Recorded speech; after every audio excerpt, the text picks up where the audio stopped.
Sobat Maestro, sesaat lagi Anda akan mendengarkan Blog Airtime GBI Rock. Selamat mendengarkan.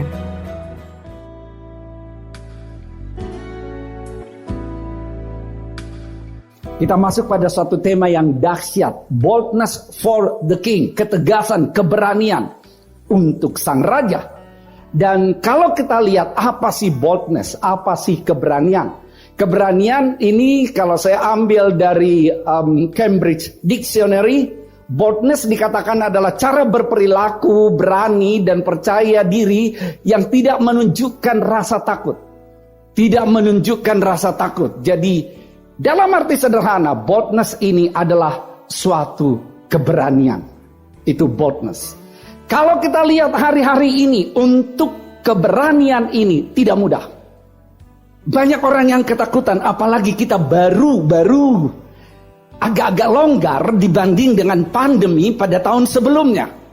Sewaktu pandemi ada banyak ketakutan, takut sakit, takut juga tekanan ekonomi, takut masalah keluarga, takut satu dan lain hal. Ketakutan itu sangat banyak, yang memang ketakutan itu datang dari iblis. Karena ketakutan itu ada banyak orang yang pergi ke dukun. Karena ketakutan itu ada banyak orang yang tidak mengendalikan diri lagi dan menghalalkan segala cara. Dan karena ketakutan itu bahkan ada orang yang meninggalkan imannya dan berpaling dari Yesus. Itulah ketakutan. Jadi ketakutan datang dari iblis. Kalau kita mau untuk dikuatkan, maka kita seharusnya kembali kepada Yesus. Karena sumber keberanian kita adalah Yesus Kristus Tuhan. Karena dikatakan, aku tidak memberikan roh ketakutan kepada engkau. Fear is spirit. Ketakutan adalah roh. Karena itu ketakutan jangan sampai kita entertain. Ketakutan jangan sampai kita fasilitasi. Ketakutan jangan sampai kita imajinasikan. Karena ketakutan tersebut akan membuat kita semakin terikat di dalamnya. Bagaimana masa depanku? Bagaimana nanti usahaku? Bagaimana nanti keluargaku? Bagaimana nanti sekolahku? Bagaimana nanti? Berarti orang yang ada di dalam ketakutan sedang jauh dari Tuhan. Karena Tuhan yang berjanji untuk saudara dan saya. Tuhan yang memberi kekuatan untuk saudara dan saya. Ingat apa yang dikatakan oleh Daud. Dia katakan, aku akan melakukan perkara-perkara, perbuatan-perbuatan yang besar. Karena Tuhan yang aku sembah, itulah yang akan menginjak-injak semua lawanku. Wow, berarti bukan kehebatan kita. Semua karena Tuhan. Kalau begitu, tetap andalkan Tuhan dalam hidupmu. Makanya saya katakan, jangan entertain ketakutan tersebut, karena ketakutan itu akan membawa kita semakin jauh jatuh. Tidak melakukan apa yang Tuhan mau. Itu yang harus kita jaga. Jangan entertain ketakutan tersebut. Orang yang hidup di dalam kerajaan Allah adalah orang yang tahu prinsip yang benar. Orang yang ada di luar sana bahkan mempunyai suatu filosofi yang kayaknya enak didengar tapi keliru. Mereka akan mengatakan, udahlah, kamu sabar. Hidup ini seperti hidup di atas roda. Kadang di atas, kadang di bawah. Kalau kamu sedang di atas, siap-siap ke bawah. Kalau kamu di bawah, nanti saatnya naik. Itu muter. Itu filosofi. Yang saya tahu firman Tuhan katakan, engkau naik dan bukan turun. Menjadi kepala dan bukan menjadi ekor. Dia yang memberi kekuatan kepada kita. Yang dikatakan kita akan mengalahkan dunia ini oleh apa? Iman kita. Ketakutan adalah suatu ciri, indikasi iman kita sedang goyah.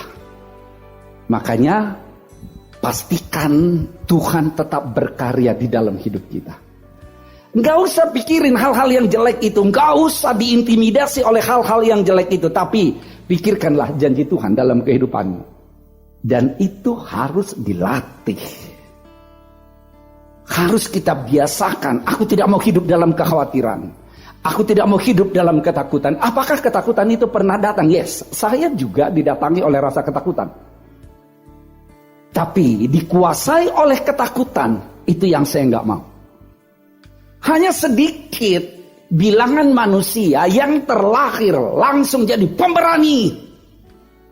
Sedikit. Makanya dikatakan, hanya sedikit orang terlahir pemberani. Sebagian besar orang menjadi pemberani setelah melalui latihan dan kerasnya disiplin. Kalau begitu, kita ikuti apa kata firman Tuhan. Kita berlatih untuk melibatkan Tuhan.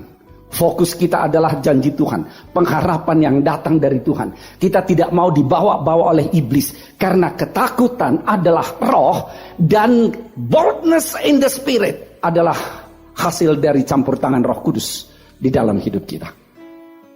Kekuatan kita tidak bisa apa-apa. Kita baca firman sekarang. Saya ambil dari Kisah 14 ayat 1 sampai 3. Dikatakan demikian. Di Ilkonium pun kedua rasul itu masuk ke rumah ibadat orang Yahudi, lalu mereka mengajar sedemikian rupa sehingga sejumlah besar orang Yahudi dan Yunani menjadi percaya. Wow. Berarti tempat lain udah dong. Makanya kata di Ikonium pun, tempat lain udah.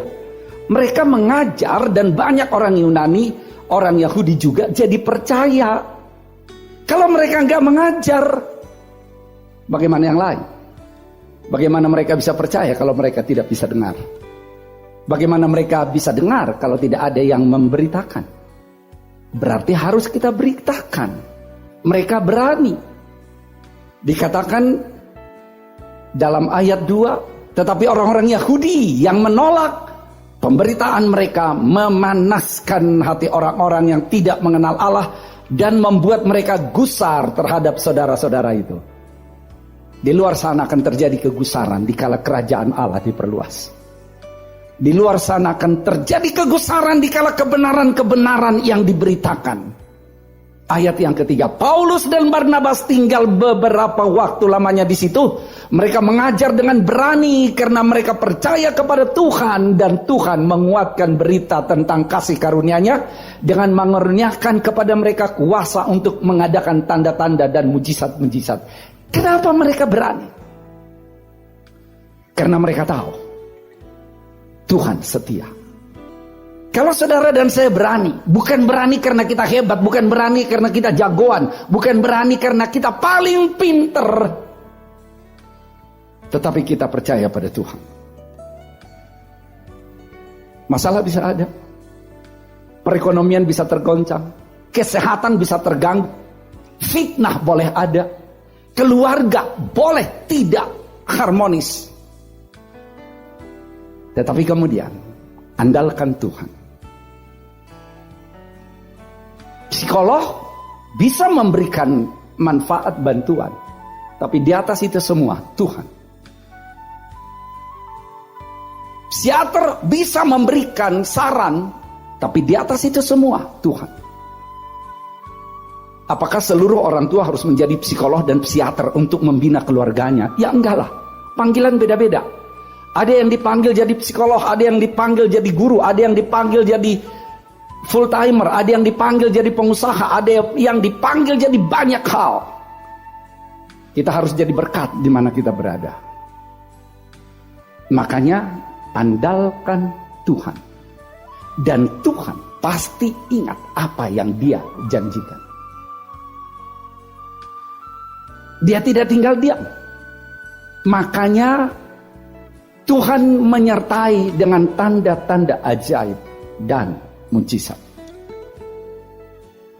Tuhan menyertai dengan tanda-tanda ajaib dan mujizat. Ada banyak orang baru percaya Yesus karena mereka mengalami tanda-tanda ajaib dan mujizat. Sembuh dari penyakit misalnya. Ada orang yang datang pada Yesus karena dia tahu prinsip kebenaran yang ada dalam Yesus. Jadi, pastikan Yesus yang kita andalkan. Bukan karena kekuatan kita, tapi karena campur tangan Roh Kudus. Saya ingat suatu kesaksian seorang ibu. Sewaktu suaminya nabrak orang lain, kemudian dicari-cari oleh polisi dan dia sembunyi, istrinya bilang, karena istrinya takut akan Tuhan, ayo kita melapor ke polisi. Suaminya nggak mau. Ayo kita menghadap. Suaminya nggak mau. Karena korbannya sudah di ICU. Lari terus suaminya. Akhirnya, istri dari sopir ini, berdoa, dan dia tahu bahwa dia harus datang ke sana, bukan karena jago sebagai ahli hukum, bukan karena mengerti bagaimana berkata-kata dengan pas sesuai dengan hukum, tapi yang dia bawa hatinya di dalam Tuhan. Sewaktu dia datang menghadap kepada keluarga itu, dia katakan, maaf, suami saya yang nabrak ini. Dibentak dong. Suami kamu itu gak bener itu. Maaf Pak, tapi saya istrinya, saya tahu itu salah dan saya minta maaf. Dan saya bilang, kamu tahu biaya ini nih di ICU 1 malam berapa? Berat loh itu biayanya. Ganti atau masuk penjara. Dia bilang, saya mau Pak, tetapi sebelum datang ke sini saya sudah pinjam kemana-mana karena saya memang gak punya uang.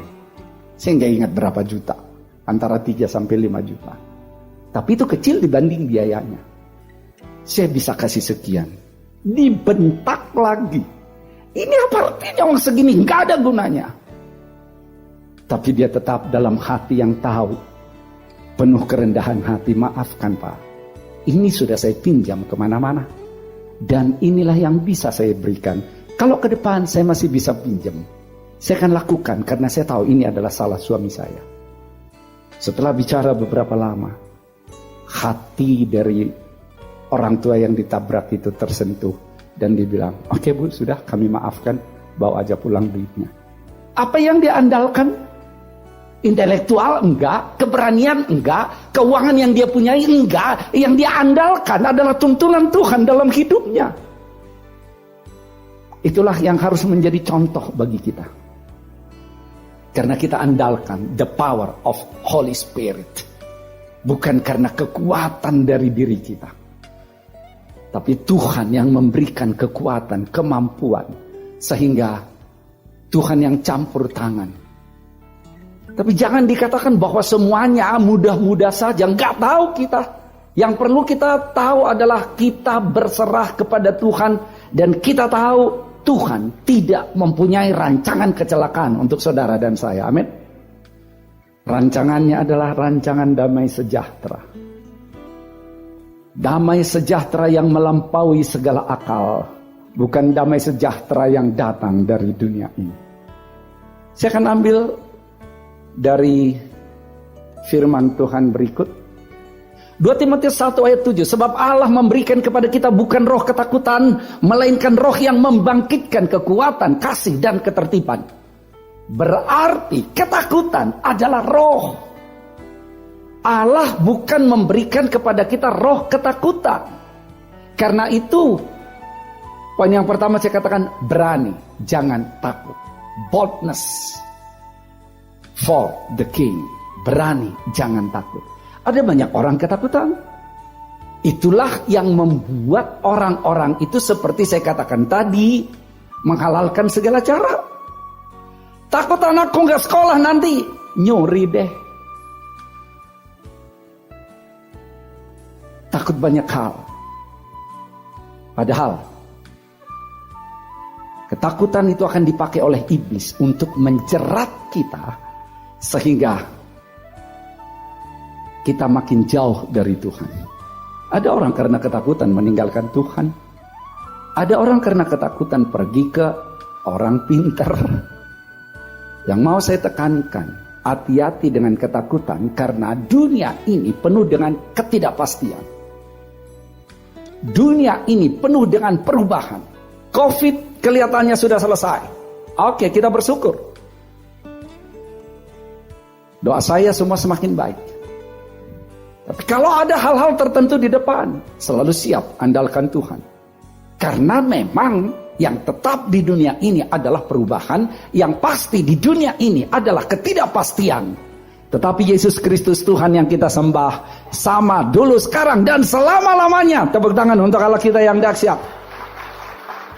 Dia yang memberikan jawaban yang pasti. Dikala dunia ini tidak bisa memberikan jawaban yang pasti, Dia berikan jawaban yang pasti. Jadi milikilah keberanian, boldness. Tadi sudah saya katakan bahwa keberanian memiliki hati yang mantap dan rasa percaya diri. Mantap loh hatinya. Dan ketakutan itu perasaan. Tetapi semangat itu karya. Fear is a feeling, but courageous is an action. Kalau kita katakan kita tidak ada dalam ketakutan, berarti kita sedang melakukan action. Hati-hati dengan ketakutan. Ketakutan itu adalah surat undangan kepada hal-hal yang negatif untuk datang dalam hidup kita. Sementara iman adalah surat undangan untuk hal-hal yang positif datang dalam hidup kita. Mengundang apa? Mengundang hal-hal negatif, takutlah. Mengundang hal-hal yang positif, berimanlah. Maka saya katakan, ketakutan adalah surat undangan untuk hal-hal yang negatif datang mengetuk pintu hidup Anda. Sementara iman adalah surat undangan untuk hal-hal yang positif datang mengetuk pintu hidup Anda. Semua kita mau yang positif mengetuk pintu hidup kita, amin. Be courageous. Semangatlah. Milikilah boldness. Milikilah keberanian di dalam hidup ini. Oke. Apakah Anda seorang pemberani? Yes, I am, gitu kan? Kalau betul, kita cek dulu. Supaya jangan hanya slogan. Aku yakin target tercapai. Tapi tidak bekerja. Nggak boleh dong. Aku memiliki keberanian. Tapi nggak tahu apa-apa. Makanya saya akan bertanya. Berani melawan arus. Kadang-kadang orang-orang di sekeliling kita akan mempunyai suatu kebiasaan tertentu. Apakah kita berani melawan arus? Jangan harus ikut arus, kita harus berani melawan arus. Kalau arus di luar sana, orang harus pakai barang-barang bermerek. Terus terang, saya sampai saat ini saya tidak bisa ketemu di mall barang tidak bermerek. Semua ada mereknya. Tapi anehnya orang cari barang bermerek. Saya tidak terganggu dengan hal-hal seperti itu. Nggak ada urusan. Tapi yang mau saya tunjukkan, kita harus punya boldness, berani terbuka atas perasaan, kekurangan dan kesalahan. Bisa saja kita keliru, bisa saja membuat kesalahan. Berani dong terbuka. Kita udah bicara beberapa minggu yang lalu, jangan sampai menjadi orang dia bohong gak ketahuan. Puji Tuhan. Kenapa? Aku bohong gak ketahuan. Bisik lagi. Enggak lah. Karena kita harus berani terbuka. Dan orang lain akan menghargai itu. Berani mengakui kesalahan dan bertanggung jawab dong. Kalau ada kesalahan yang kita buat, dampaknya apa? Bertanggung jawablah. Berani menyatakan kebenaran. Kalau kita tahu yang lain itu bohong, kita harus bilang, enggak lah, saya tahu kok yang benar bukan seperti itu. Kemudian berani menyatakan pendapat dan berani berkata tidak. Ini tidak mudah. Untuk berani berkata tidak mudah. Ada rasa sungkan. Kita ketemu dengan orang yang kita hormati. Dia ngomong sesuatu, nggak berani berkata tidak. Cobalah, makanlah, nggak berani berkata tidak. Budaya timur kan sungkan. Padahal kalau kita nggak berani berkata tidak, kita akan bisa gampang jatuh ke dalam dosa. Pemazmur mengatakan, engkau tidak mau menolak hal yang berkaitan dengan dosa. Artinya, karena sungkan, maka terjebak. Karena sungkan, maka ikut terjerumus. Yusuf adalah seorang yang berani berkata tidak. Bayangin, Yusuf adalah seorang yang mengalami banyak hal yang sepertinya kalau dilihat orang dari luar tidak adil. Dia ditolak oleh saudara-saudaranya. Dia dijatuhkan ke dalam sumur, dia dijual. Kemudian dia dimasukkan ke rumah Potifar, dan di rumah Potifar istrinya menggoda Yusuf. Yusuf tidur yuk bareng. Istri Yusuf ngajak dia untuk bersetubuh. Tapi dia katakan tidak. Tidak mungkin saya tidak melakukan apa yang Tuhanku mau. Pertanyaannya, kita takut kepada manusiakah atau takut akan Tuhan? Yusuf seorang yang takut akan Tuhan, dan sikap yang dia lakukan tidak seketika itu tidak ada masalah. Bukan berarti ketika dia lakukan tidak, maka malaikat-malaikat datang kemudian mengangkat-angkat Yusuf, dan Yusuf dielu-elukan di rakyat itu karena dia menolak ajakan istri Potifar. Tidak. Penjara. Udah dia di penjara. Ada orang-orang kerajaan yang datang yang nanya tentang mimpinya, kemudian dia tafsirkan mimpinya. Lalu ada yang promosi orang penjara itu. Apakah Yusuf diingat? Tidak, dilupakan. Udah dipenjarakan, dilupakan. Tapi saya tidak pernah membaca Yusuf mengatakan, "Di mana Tuhan?" Tidak. Dia tetap tahu itu semua dia jalani karena Tuhan merencanakan dia untuk membawa kebebasan suatu bangsa yang besar. Israel bebas dari Mesir. Mungkin saudara kadang-kadang menghadapi hal seperti itu. Aku udah jujur, aku sudah lakukan yang baik, tapi kok aku malah tidak dipromosi. Ternyata dari apa yang dikatakan oleh Norman Vincent, 92% dari ketakutan itu tidak terjadi. Berarti banyakkan yang tidak terjadi apa yang kita takuti. Takut besok tiba-tiba runtuh gedung. Enggak runtuh juga. Takut besok tiba-tiba nanti anjlok rupiahnya. Enggak juga. Takut besok tiba-tiba COVID datang. Enggak juga. COVID ternyata di luar-luar sana. Dan secara umum 8% yang terjadi ternyata bisa kita atasi juga. Jadi jangan terjebak oleh ketakutan. Apalagi khawatir itu sama seperti membayar bunga dari pinjaman yang tidak pernah kita pinjam. Ngeri banget. Karena itu marilah hidup dengan iman, bukan dengan apa yang kita lihat. We live by faith, not by sight. Kita hidup karena iman, bukan karena apa yang kita lihat.